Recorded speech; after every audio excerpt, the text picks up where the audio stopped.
So today we're basically on the Areopagus Hill. This is where Paul was brought before the elders of Athens, and he was called to give testimony about the unknown God, because they perceived him as bringing a bit of disruption to Athens, disturbing the peace, so to speak. So it's a bit better than walking through the streets of Exarchia. A lot of people commented that there's a lot of graffiti in Exarchia. I agree, there is. I think the officials in Athens are starting to get on top of that, but you know, somebody pointed out in the comments, it's great to see people getting involved in democracy and having their say, whether it's written on the side of a wall with spray paint or trying to engage with protests, one of the many protests that you see in Athens on a regular basis. Athens and Greece as a whole is not going to be suitable for everyone. I'm fully aware of that, and I'm certainly not suggesting that for everyone. Some people have been talking about South America. I did speak about the Americas in a previous video. I have concerns around the Americas, and some of those is the disparity between the rich and the poor. Also unstable government, particularly with Ecuador at the moment declaring a state of emergency. And that has happened in many places around South America over the years.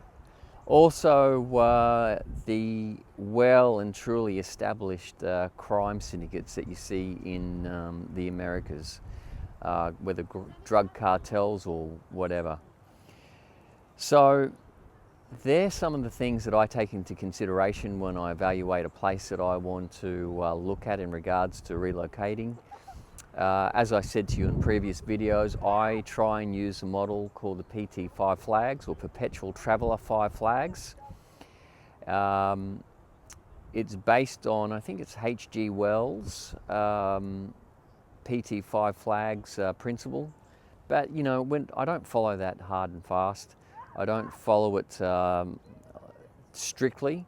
I use what's going to be beneficial for me.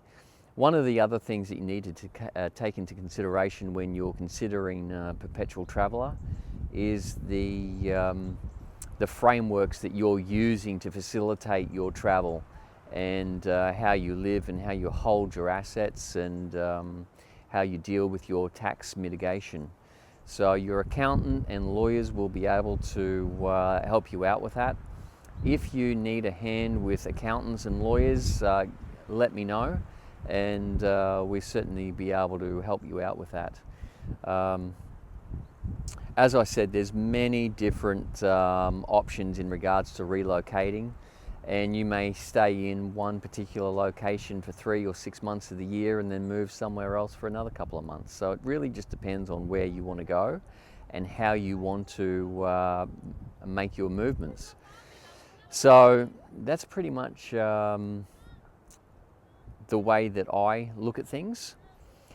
What's happening in Australia is a real concern. So Daniel Andrews has basically gone for emergency powers, and basically gone for the ability to declare a state of emergency unilaterally, or basically by himself, without having to consult with the Chief Medical Officer or other members of Parliament. This is a real concern, and it's something that we predicted. We knew that a dictator would rise up within Australia, and we know that this is only just for Melbourne, we know that this is only for Victoria, but we see this sort of thing rolling out throughout Australia, and possibly even with the federal government. So I'll be closely watching what Scott Morrison does. And I'm also a little bit surprised that Scott Morrison, the Governor General, who is a representative of the Queen in Australia, has not actually dissolved that government. So yeah, interesting. So I would certainly caution people at this point in time. We are in uncharted territories in Australia. Not uncharted territories, not in uncharted territories in regards to history, because we've been here before. What's happening in Australia is very similar to what's happened in Nazi Germany in the 1930s. So be very cautious.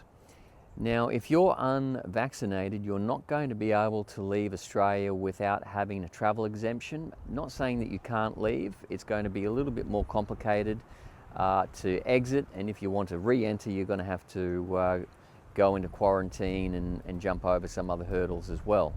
But certainly it's possible to, and I certainly won't be heading back to Australia for a long period of time, hopefully. So, but anyway, there are options. Look, if you are sort of struggling with things, get onto the Overseas Exiles Facebook group. I am putting together at the moment like a privately run forum so that people can protect their privacy and basically say whatever they want as long as it's respectful. There have been quite a few people who have voiced concern in regards to things being part of Facebook. I get that, I understand that, and we're certainly trying to provide an alternative for you. So stay tuned with that. We are working tirelessly to try and help as many people as possible. There are legal services that we can provide for people, or we are a channel for that, as well as setting up different structures. So look, if you're interested in that, let me know, send me an email, and we can go from there. But please be mindful of where you're at in Australia. It's not good. It's not leading into a healthy democracy. It's actually started to develop into something that we hadn't even projected for another couple of years. It's actually steamrolling that quickly. Major concerns. Also major concerns geopolitically with that region of the world. Please keep abreast of that. Come back to this channel, subscribe, hit that bell notification button for the YouTube channel so that you get as many updates as possible. Now, in the next couple of weeks, we're going to begin a new series, basically drilling down into different locations, going down, looking at the populations, locations, visa requirements, visa options, and that sort of stuff. So stay tuned for that. And slightly different format altogether, apart from just a walk and talk, which I might only do, say, maybe once or twice a week, and then sort of drill down in other options with a different format the rest of the time. So because I think people are really thirsty for a lot of knowledge and information, and we can certainly provide that. So thanks so much for watching, and I hope you have a wonderful day. Don't forget to like and subscribe, and then go to overseas-exiles.com and sign up, and we'll have that forum up and running for you in no time. So stay tuned.